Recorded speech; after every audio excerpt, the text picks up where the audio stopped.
માંડવી તાલુકામાં બનેલી બહુચર્ચિત ધર્માંતરણ મામલે પોલીસને વધુ એક સફળતા મળી છે. પોલીસે ધર્માંતરણ કેસમાં સંડોવાયેલા વધુ એક આરોપી શિક્ષકની ધરપકડ કરી છે. થોડા સમય પહેલા માંડવી તાલુકામાં એક મહિલાના પતિ બીમાર થતા મહિલા દવાખાને દવા લેવા માટે ગઈ હતી, જ્યાં અંકિત ચૌધરી નામના ડોક્ટરના સંપર્કમાં આવી હતી. ત્યારબાદ અવારનવાર ત્યાં દવા લેવા જવાનું થતાં ડોક્ટર અંકિત ચૌધરી સાથે પ્રેમમાં પડી હતી. અંકિત ચૌધરીએ લગ્નની લાલચ આપી મહિલા સાથે અનેકવાર દુષ્કર્મ આચર્યું હતું અને ત્યારબાદ ધર્મ પરિવર્તન કરશે તો લગ્ન કરીશ કહેતા મહિલાએ ધર્મ પરિવર્તન પણ કરી નાખ્યો. જો કે વાત આટલેથી પણ અટકી ન હતી. ત્યારબાદ ડોક્ટર અંકિત ચૌધરીના પિતા રામજી ચૌધરીએ આખું પરિવાર ધર્મ પરિવર્તન કરશે તો જ અપનાવવાની વાત કરી હતી. સમગ્ર મામલે મહિલાએ માંડવી પોલીસ મથકમાં ફરિયાદ કરતા જે તે સમયે પોલીસે આરોપી અંકિત ચૌધરીની ધરપકડ કરી લીધી હતી. જો કે ત્યારબાદ અંકિત ચૌધરી જામીન પર મુક્ત થયો હતો અને ફરાર થયો હતો. ખાતે આ કામના ભોગ બનનાર બેન છે, એમણે એક ફરિયાદ નોંધાવેલી અને આ ફરિયાદ છે એ આરોપી ડૉક્ટર અંકિત રામજીભાઈ ચૌધરી વિરુદ્ધની હતી. અને એમાં આક્ષેપો એવા હતા કે આ કામના જે આરોપી છે એમણે આ કામના ફરિયાદી છે એમને લોભ લાલચ અને પ્રોમિસ આપી અને એમની સાથે શરીર સંબંધ બાંધી અને ધર્માંતરણ કરાવેલું. અને આ સબબ જે પ્રાથમિક ફરિયાદ છે નોંધાયેલી અને એ BNS સેક્શન 69-351/3 મુજબની ફરિયાદ લેવામાં આવેલી. એ અનુસંધાને આ હાલના આરોપી અંકિતભાઈ છે એમની જે તે વખતે ધરપકડ થયેલી અને ત્યારબાદ ફરિયાદી દ્વારા વધુ રજૂઆત કરી અને તેમનું ધર્માંતરણ કરેલ હોવા અંગેની હકીકત જણાવેલી અને એ હકીકત છે એ દિશામાં ઊંડાણપૂર્વક તપાસ કરવામાં આવેલી અને એ તપાસને અંતે એમનું ધર્માંતરણ થયેલ હોવાની હકીકત પુરવાર થયેલી અને એ અંગેના પુરાવા મળવા પામેલા અને એમાં કેટલાક અન્ય વ્યક્તિઓ છે એની સંડોવણી પણ હોવાનું ખુલવા પામેલું. એ અનુસંધાને મુખ્ય આરોપી રામજીભાઈ ખલપાભાઈ ચૌધરી, એ ઉપરાંત નવીનભાઈ ચૌધરી અને ત્યારબાદ ગુરજીભાઈ કોટિયાભાઈ વસાવા નામના 3 આરોપી છે એમની ધરપકડ કરવામાં આવેલી.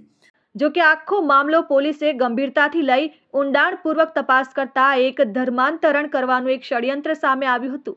અંકિત ચૌધરીના પિતા રામજી ચૌધરી એક સરકારી પ્રાથમિક શાળાના આચાર્ય હોવાનું તેમજ ગામની ચર્ચમાં પાસ્તર હોવાનું સામે આવ્યું. રામજી ચૌધરી દ્વારા આદિવાસી વિસ્તારમાં એક ટ્રસ્ટ ચલાવવામાં આવી રહ્યું હતું. આ ટ્રસ્ટનું કામ જરૂરિયાતમંદ લોકો સુધી પહોંચવાનું અને તેમને યેન કેન પ્રકારે ધર્મ પરિવર્તન કરાવવાનું સામે આવ્યું છે. પોલીસ દ્વારા અત્યાર સુધી સમગ્ર મામલે 3 લોકોની ધરપકડ કરી લેવામાં આવી છે અને ગતરોજ વધુ એક આરોપીની ધરપકડ કરી લેવામાં આવી છે. સમગ્ર મામલે ગઈકાલે પોલીસે રાકેશ વસાવા નામના એક આરોપીની ધરપકડ કરી છે. રાકેશ વસાવા કામરેજ તાલુકાની એક ખાનગી શાળામાં અંગ્રેજી વિષયના શિક્ષક તરીકે ફરજ બજાવતો હતો. સમગ્ર ધર્મ પરિવર્તનની ઘટનામાં રાકેશ વસાવા સાક્ષી હતો અને તેની હાજરીમાં આ ધર્મ પરિવર્તન કરવામાં આવ્યું હતું. ઉપરાંત આ રાકેશ વસાવા રામજી ચૌધરીનો એકદમ અંગત તેમજ વિશ્વાસુ હતો. રામજી ચૌધરી દ્વારા ચલાવવામાં આવતા ટ્રસ્ટનો તેમજ રામજી ચૌધરીના અંગત વહીવટનો તમામ હિસાબ આ રાકેશ વસાવા રાખતો હતો. ઉપરાંત ટ્રસ્ટ દ્વારા કરવામાં આવતા ધાર્મિક કાર્યક્રમ પણ આ રાકેશ વસાવાની દેખરેખ હેઠળ કરવામાં આવતા હતા. અને એ દિશામાં તપાસ કરી અને આ જે ફરિયાદ છે એનું અહીંયા અનુસંધાને વિગતે તપાસ કરતાં એવું જણાયેલું કે આ કામના જે આરોપીઓ છે એનો સમાન ઈરાદો હતો અને સમાન ઈરાદાના ભાગરૂપે આ જે ફરિયાદી છે એનું ધર્માંતરણ કરાવવામાં આવેલું અને મુખ્ય હેતુ એમનો ધર્માંતરણ કરાવવાનો જ હતો.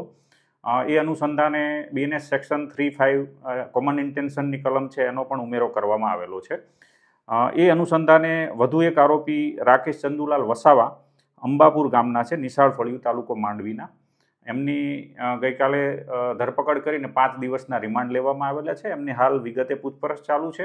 આ જે આરોપી છે એ રામજીભાઈ ખલપાભાઈ ચૌધરી છે, જે મુખ્ય આરોપી છે, એમના ખૂબ અંગત વિશ્વાસુ છે. અવારનવાર એમના ચર્ચ ઉપર અને ઘર ઉપર જતા એમના તમામ હિસાબો અને તમામ હકીકતો છે એ એની ડાયરીમાં નોંધતા હતા અને એ અંગે પણ પુરાવા મળી આવેલા છે અને વિવિધ જે હિસાબો છે એ અંગે વેરિફિકેશન કરવામાં આવી રહેલું છે અને એ પુરાવા આધારે વધારે તપાસ ચાલુ છે.